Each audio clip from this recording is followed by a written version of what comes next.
Peter B. Collins, News and Comment. It's Tuesday, January 24th, 2017.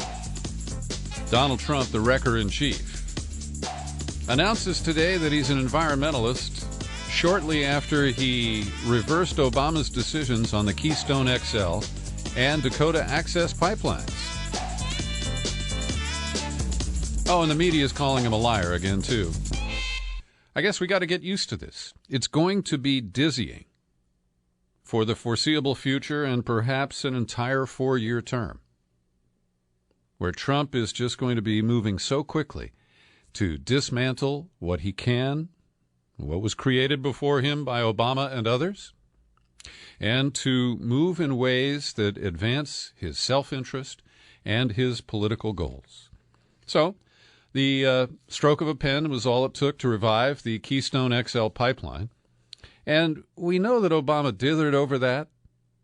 He avoided taking a position for as long as he possibly could. And really, after the pipeline company said, we're tired of this and we're going to pull out, that's when Obama finally said he would not approve it.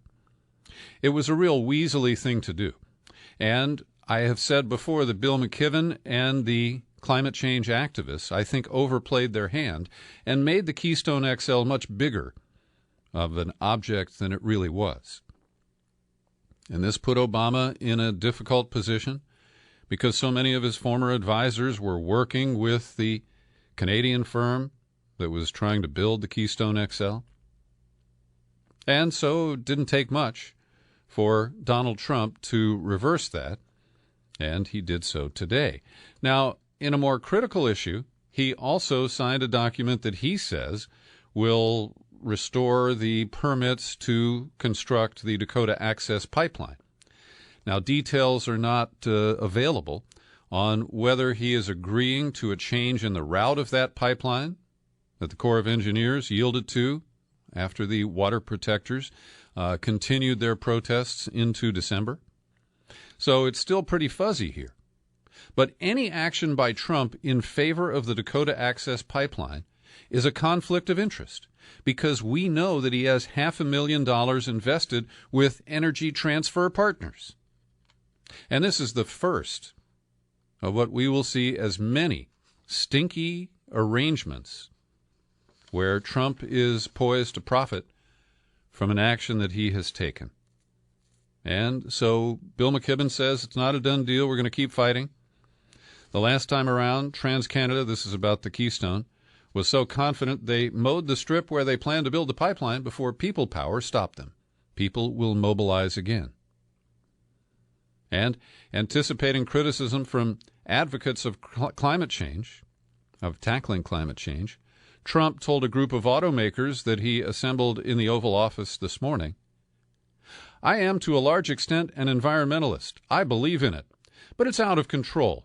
And we're going to make it a very short process.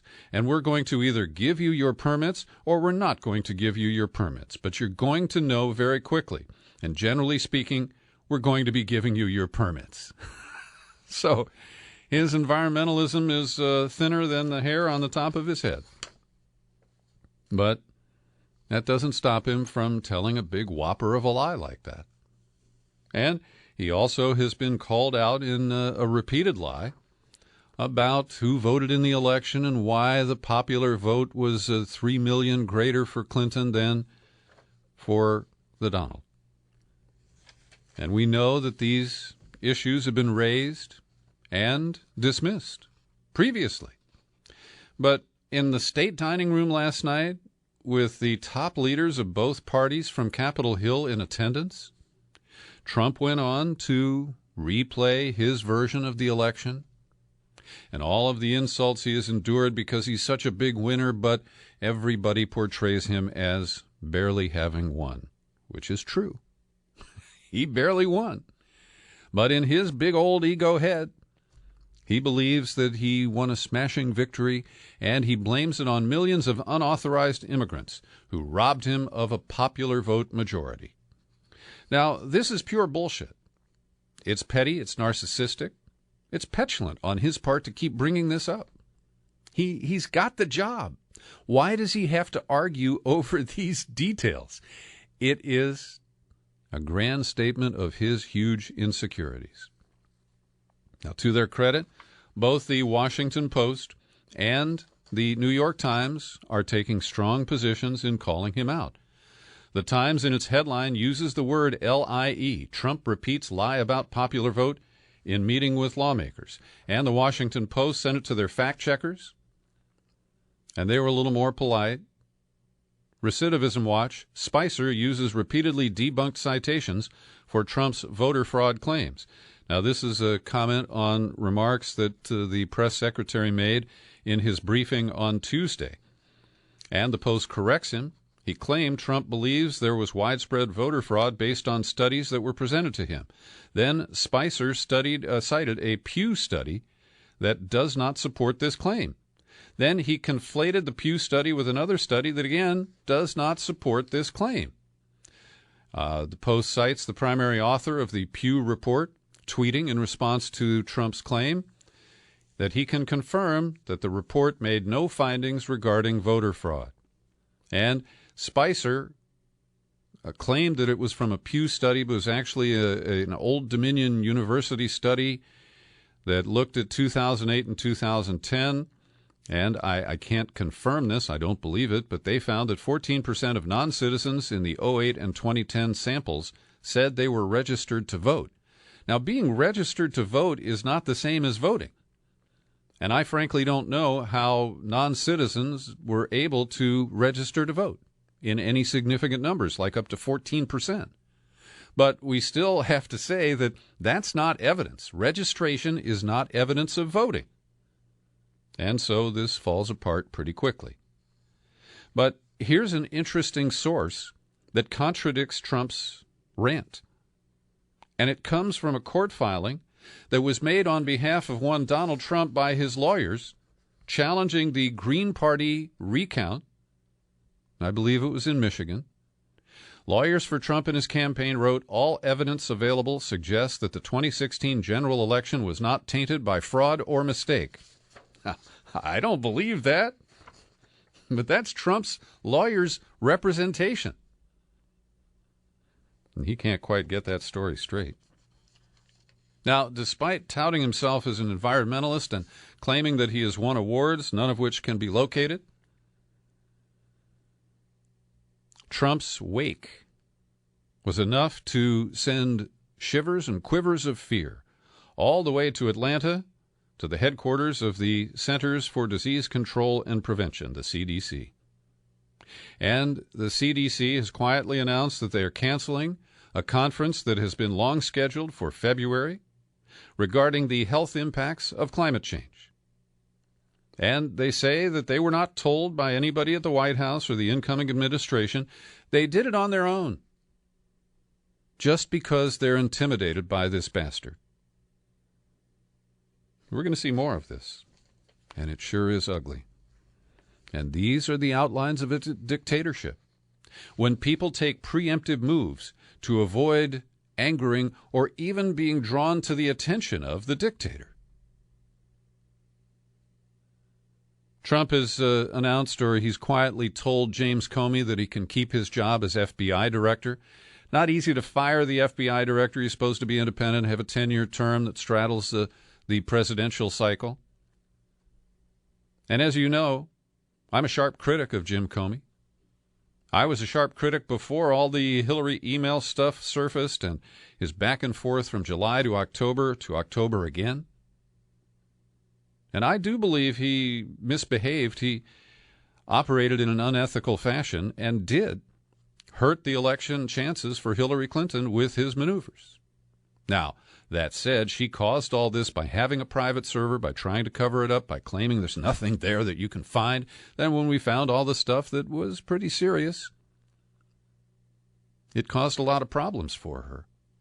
But as you know, I criticize Comey for the national security letters, for the frame-ups of hundreds of American Muslims on phony domestic terrorism cases, typically supported by a paid informant who provided the means and the idea for the crime that the person said yes to. Total entrapment. And I criticize the Democrats who greased the way for this Republican Comey to become FBI director in the first place. Obama shouldn't have nominated him, and once he was nominated, the Senate Democrats should have made his confirmation more difficult. But they didn't.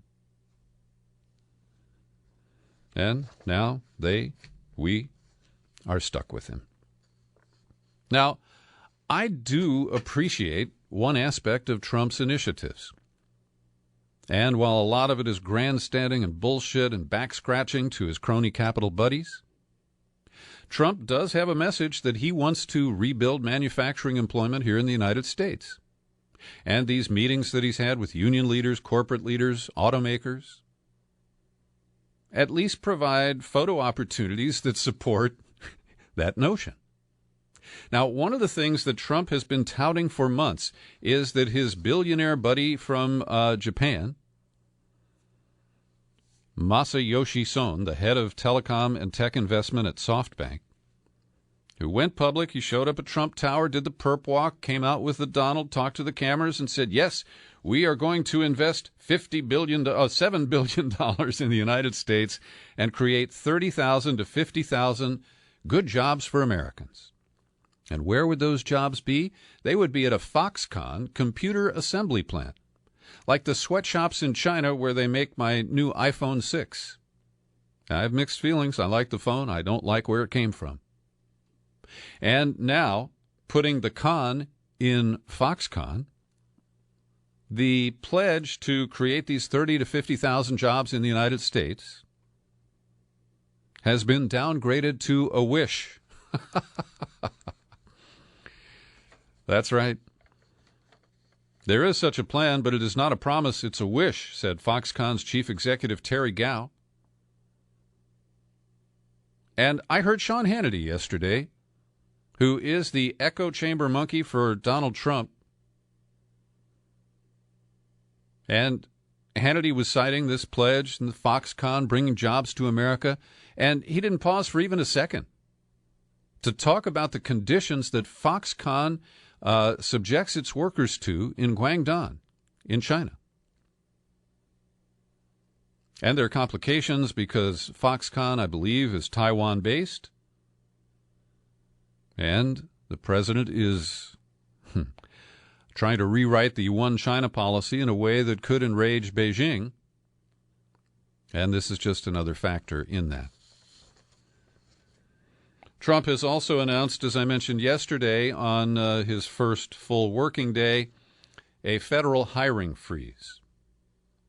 And The Guardian extended a thought that I expressed yesterday a little bit further. The order mandates that no vacant positions existing at noon on January 22nd of 2017 may be filled and no new positions may be created until the president implements a longer-term plan to cut the federal government workforce. Now, one of the problems here is Trump says he wants to aggressively deport non-citizens. And I focused on the Border Patrol and ICE, Immigration and Customs Enforcement. But the article corrects my thinking because there is an exemption in there for national security and law enforcement. So that's the loophole that could be used there. But The Guardian points out that that loophole would not apply to the judges who preside over immigration courts, where we have huge backlogs. It takes now a couple of years for an immigrant who contests a deportation order to get a hearing. And if Trump wants to expedite this, unless he rewrites the Constitution and federal law, he's not going to be able to just round up people and put them on a plane or a bus for a border. There is a legal process, and they have rights. And so I think that's something that they didn't consider when they went for the grandstanding move of the hiring freeze. Trump also quietly on Friday, or a Trumper did, reversed a plan at the Department of Housing and Urban Development. They suspended indefinitely a cut in the annual mortgage insurance premium on home loans issued by the Federal Housing Administration. The rate would have been cut from 0.85% to 0.6%, And if you have a $500,000 mortgage, that amounts to a savings of $1,250 a year. That money would come out of, the profits of insurance companies. And that's who appears to benefit from this move, although nobody is actually saying for sure. Rex Tillerson, the oil baron, headed for confirmation as Secretary of State, a guy with huge baggage with Russia and the oil industry in general. His own operation of Exxon is above government, a transnational company that would operate in despotic countries with despotic governments and huge human rights abuses. Well, he's on track after Marco Rubio has yielded and will support him. And last night they confirmed Mike Pompeo, the knuckle-dragging Republican congressman from Kansas, as the new CIA director. Now, no Democrat should have voted for Mike Pompeo. His agenda is pretty clear. He's the guy who wants total surveillance all the time, wants our phone records kept by the NSA, even though that's not his agency, and other extreme ideas that he has advanced. So briefly, I want to list for you the Democratic senators who voted to confirm Mike Pompeo. I hope you will visit your contempt to them. Donnelly of Indiana, Feinstein of California, Hassan of New Hampshire, Heitkamp of North Dakota, Kane of Virginia, Klobuchar of Minnesota, Manchin of West Virginia, McCaskill of Missouri, Reed of Rhode Island, Schatz of Hawaii, Shaheen of New Hampshire, Warner of Virginia, and Whitehouse of Rhode Island. When things go sideways at the CIA, remember those votes. Many of these same people voted to confirm James Comey as the FBI director. Every day I like to pause for a second and thank the people who support my work here at the Peter B. Collins Podcast with your subscriptions. People like Linda Lewis, Andrew Harnack, Susan Lundgren, and Faith Peoples. I really appreciate your support. And I recently did a little bookkeeping, rounding out last year, and my revenues were down about 32%. I chalk some of it up to turnover, but a lot of it is because people apparently were offended by my strong opinions about Hillary Clinton and the presidential race. So that's behind us, and I'm moving forward. We've got a lot of work to do here to confront the Trump administration and the wrecking crew, as I call it. So if you listen every day and you have the means to take out a subscription, may I implore you to do so? Come on over to peterbcollins.com. You click on the link that says menu and then become a subscriber. It takes you to the sign-up page. And in just a few minutes, you can be a subscriber to this podcast. Thank you, one and all. Tom Price is the guy Trump has designated to take down Obamacare. He is an arch-conservative Republican congressman from Georgia and a medical doctor who favors protecting doctors over patients, in my opinion. He also has some questionable issues related to his investments and his inaccurate reporting of them. When he filled out his disclosure forms, he listed 400,000 shares in an Australian company that he purchased last August through a private offering. It's a pharmaceutical company. And he initially said he had invested between $50,000 and $100,000, but he had to correct that, doubling the number at least, saying it was between $100,000 and $250,000.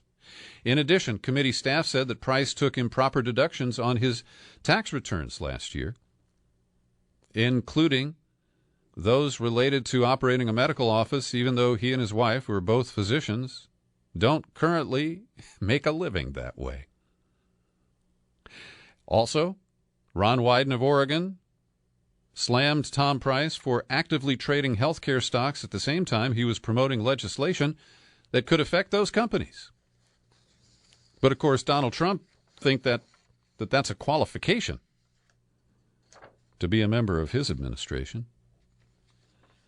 Last week, there were some violent outbursts at the inauguration in Washington.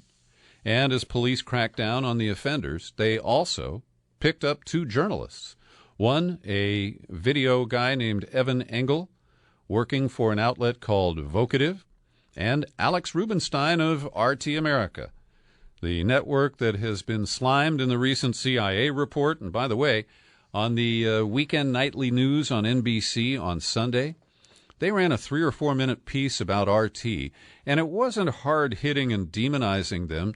It was a soft piece that nonetheless repeated the talking points of the CIA relatively unchallenged. And they did profile the Russian woman who runs RT America. But I found it very strange.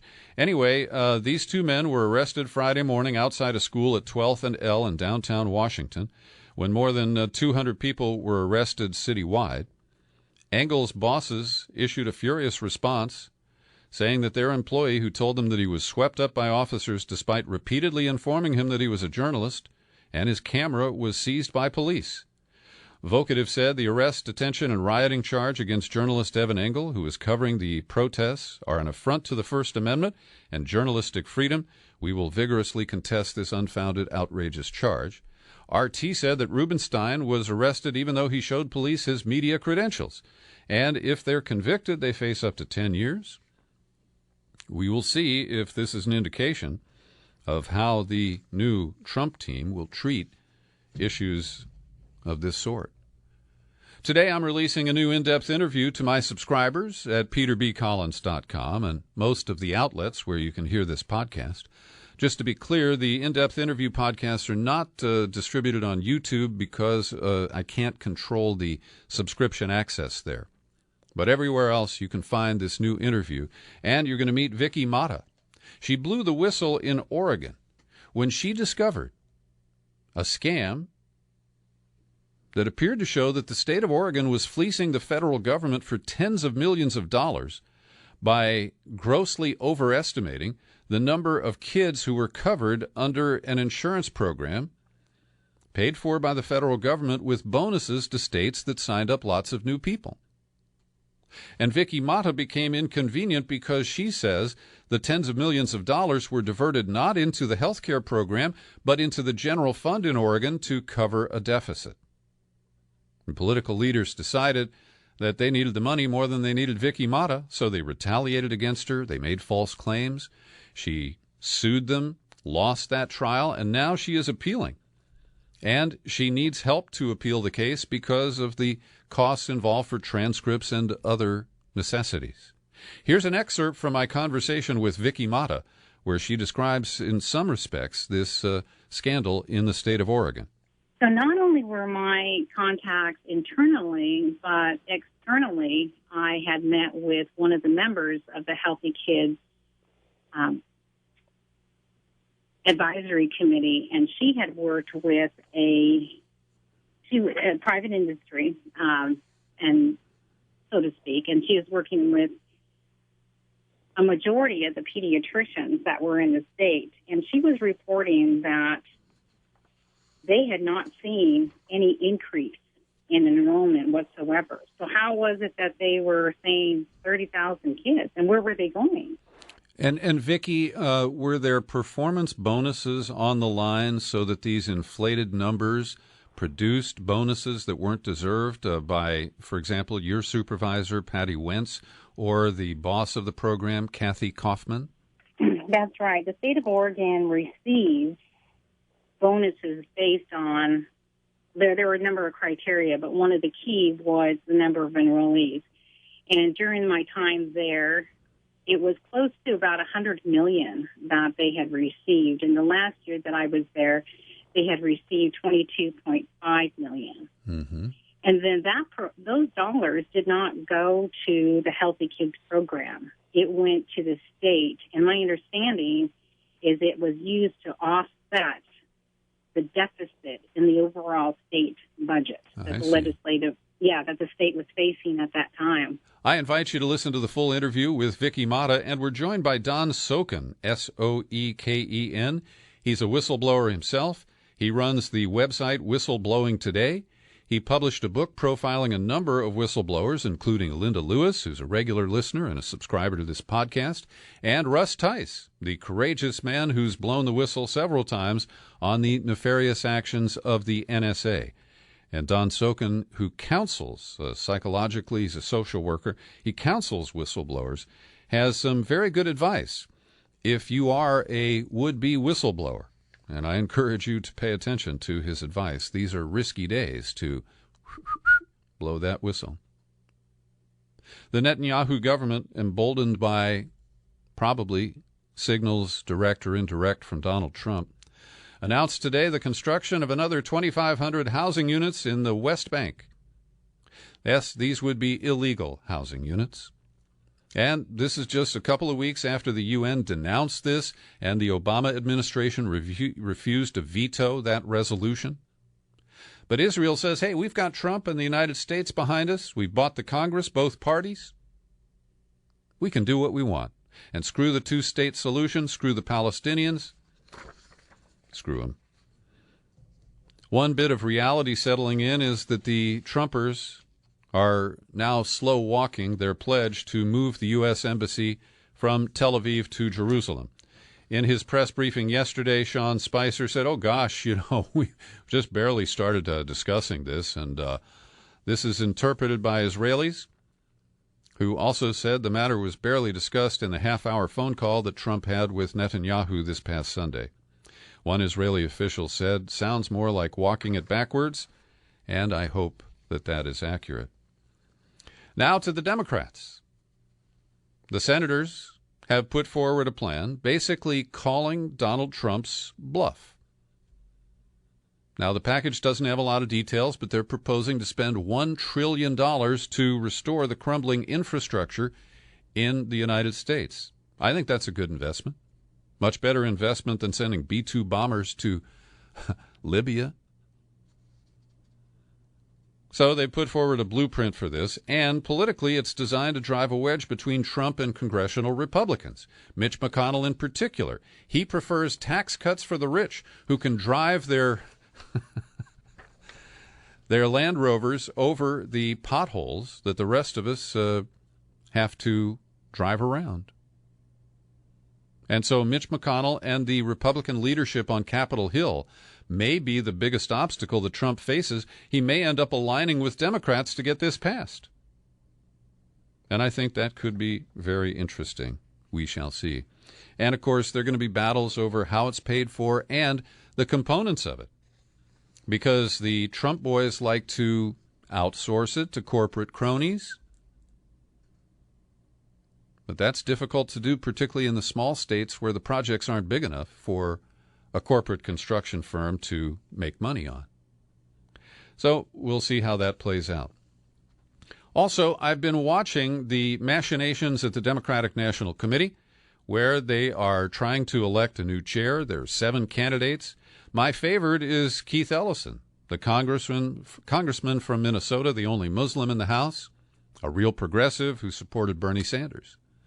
But I'm troubled to report to you that Keith Ellison, along with the other 6 candidates, refused to raise his hand at one of the recent forums when asked for a show of hands about whether the DNC inappropriately interfered in the primary at the expense of Bernie Sanders. Now, they all know it's true. They've read the emails that were released by WikiLeaks. But it's politically suicidal to admit that, because it's the superdelegates and the party regulars who have a vote for the DNC chair who are in control here.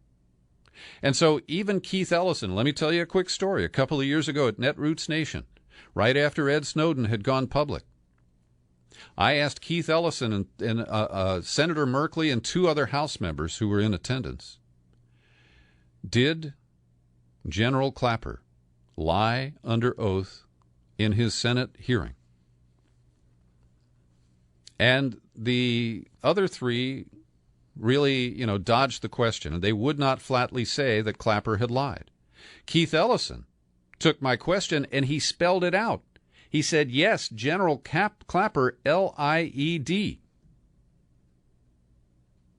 So Keith Ellison has the right instincts, to be honest, and I understand the bind that he is in, but it stinks nonetheless. Andrew Cuomo, the governor of New York, apparently taking some steps to groom himself for a 2020 run for president. He announced over the weekend that he plans to require health insurers to cover medically necessary abortions in New York State and most forms of contraception at no cost, essentially supporting or protecting those elements of the Affordable Care Act, but only in New York State.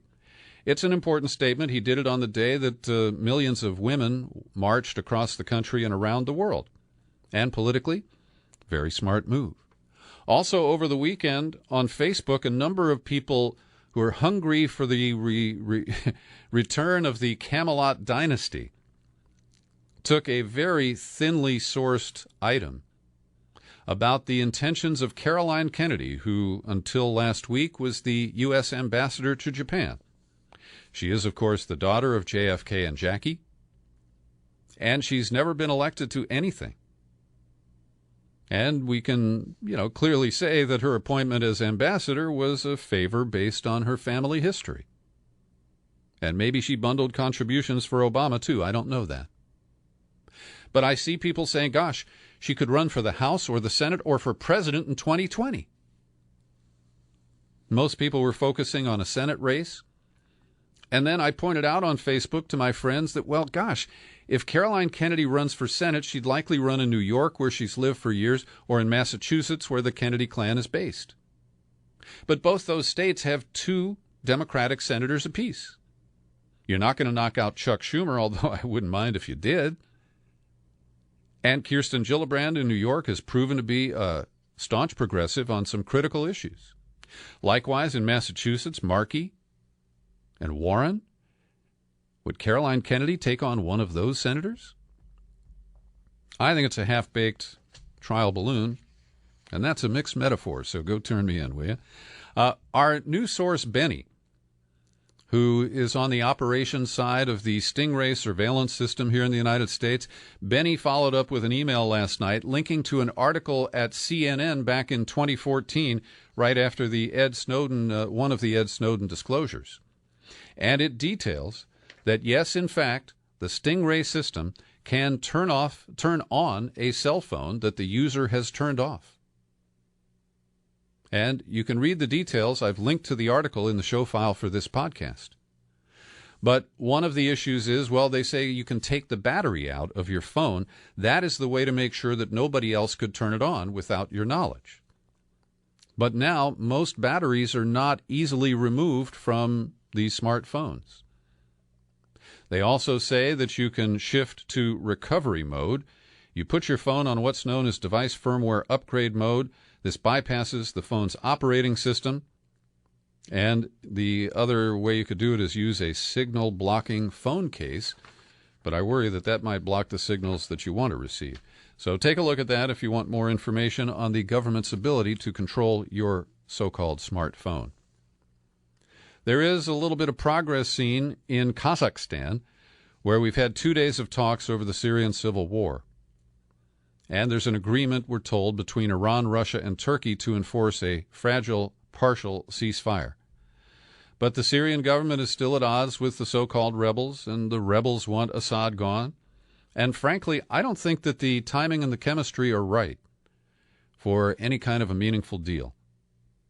And I see Turkey as a manipulative player determined to snuff out Kurds while pretending to try to find peace in Syria. So I'll continue to keep an eye on that one. And finally today, you may have heard that the Trump White House has disabled the White House comment line, the public comment line, 202-456-1212. I've called it many times. You can tell I know it by heart. Well, I don't know exactly who set this up, but David Swanson, the peace activist, emailed me today, and until the Trump White House reinstates the public comment line, you can post your comments for the Trump White House at the new website, commentstotrump.org. That's commentstotrump.org. I'm sure he'll have Barron read them to him sometime very soon. Thanks for joining me for my News and Comment podcast. It's available free every day and distributed on YouTube. I remain Peter B. Collins. Happy trails to you until we meet again. Happy trails to you. Keep smiling